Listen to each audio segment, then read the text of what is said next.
Good morning students. कल हम लोगों ने भाषा और लिपि पढ़ा था, उसके बाद मानक भाषा पढ़ा था। हमने आपसे कहा था कि मानक भाषा के अन्य बिंदुओं पर चर्चा हम लोग कल करेंगे। आइए आज देखते हैं।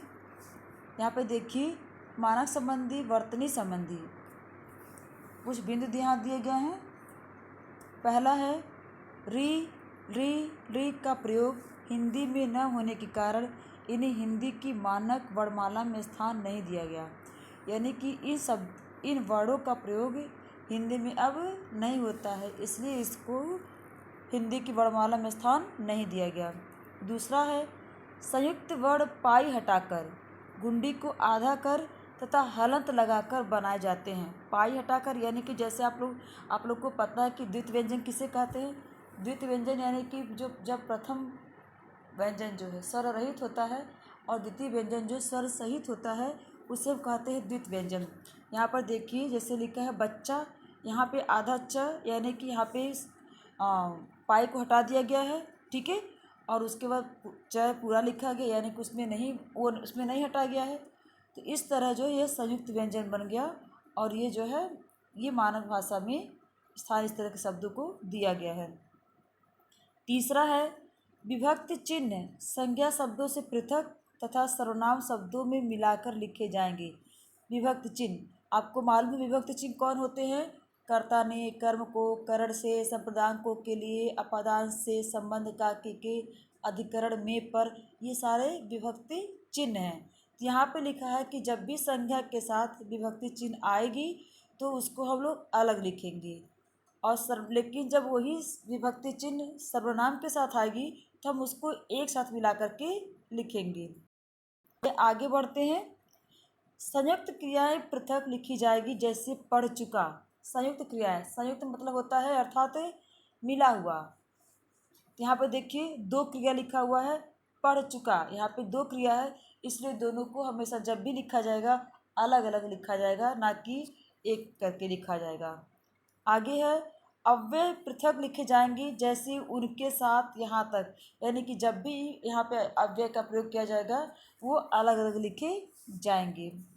आगे है श्री जी आदि भी अलग लिखे जाएंगे, यानी कि जब हम किसी को श्री लगा करके संबोधित करेंगे या जी लगा करके संबोधित करेंगे तो वह जो है अलग अलग लिखे जाएंगे। जैसे श्री वर्मा जी। तो यहाँ पे जो देख रहे हैं बच्चों, आप लोग यहाँ पे देखिए, इस तरह से अभी अलग लिखे जाएंगे। आगे है क्रिया विशेषण अव्यय यदि आदि में यह वह की जगह स्वरात्मक प्रयोग किया जाए, यानी कि क्रिया विशेषण में अगर हम जैसे लिखा है यहाँ पर नहीं लिखा है न या पर बड़ी मात्रा ई, अब हम लोग ऐसे नहीं करेंगे, इसमें स्वरात्मक प्रयोग होगा, यानी कि यह हटा करके हम सीधा न और बड़ी ई स्वर वाला जो बड़ी है हम उसको लगाएंगे, स्वर का मूल रूप लगाएंगे यहाँ पे।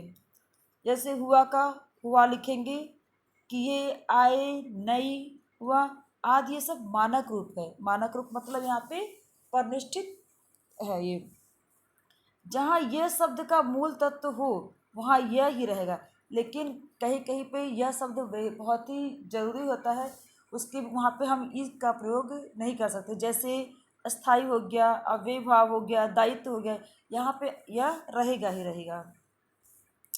आगे बढ़िए।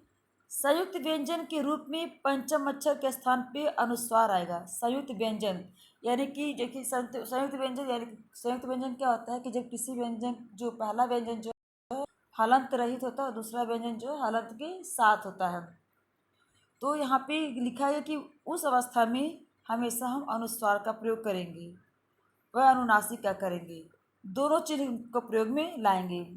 और शिरोरेखा के ऊपर व चंद्रबिंदु दोनों के लिए स्थान का अभाव हो जाता है।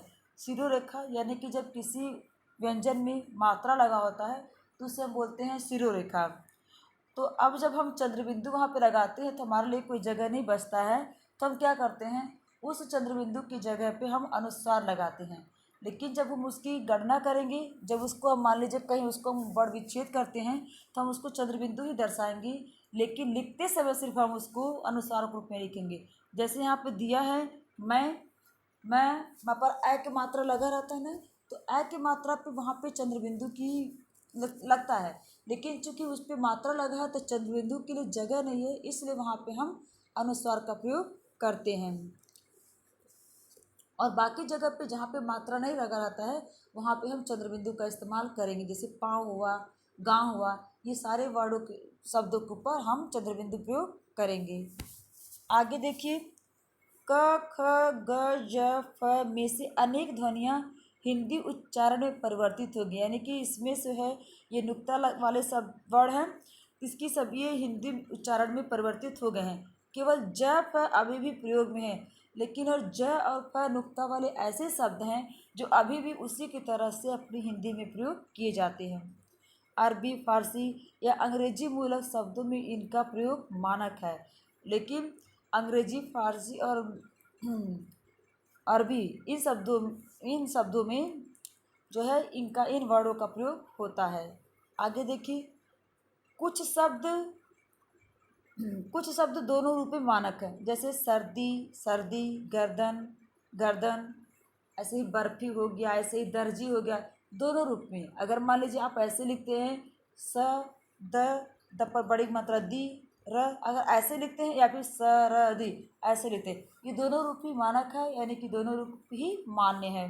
आगे बढ़ते हैं। शब्द के अंत का हलंत हिंदी में लुप्त हो चुका है, जैसे सन, विद्वान, श्रीमान, ये सारे भी जिन शब्दों के पीछे हम लोग पहले हलंत लगाते थे, अब वो है हिंदी मानक में वो अशुद्ध माना गया है। अब ऐसे हिंदी मानक में हम उस हलंत को नहीं लगाते हैं। आगे देखिए, तत्सम शब्दों में 3 व्यंजनों के संयोग की स्थिति में एक द्वितीय मूलक व्यंजन लुप्त हो गया, उसे न लिखने की छूट है, जैसे अर्ध, अर्ध, तत्, तत्, यानी कि पहले द्वितीय व्यंजन यानी कि दो व्यंजन, एक ही व्यंजन 2 बार लिखा जाता था, पहले ऐसा होता था, लेकिन अब वो ऐसा नहीं है। आगे देखिए, तत्सम शब्दों के तद्भव हो जाने पर विसर्ग का लोप हो जाता है, यानी कि जब तत्सम शब्द, तत्सम मतलब क्या होता है, संस्कृत के वे शब्द जब तद्भव में चल जाते हैं तो जो विसर्ग होता है वो वहाँ से हटा दिया जाता है। जैसे दुख जो है, अब हम दुख लिखते हैं, ठीक है।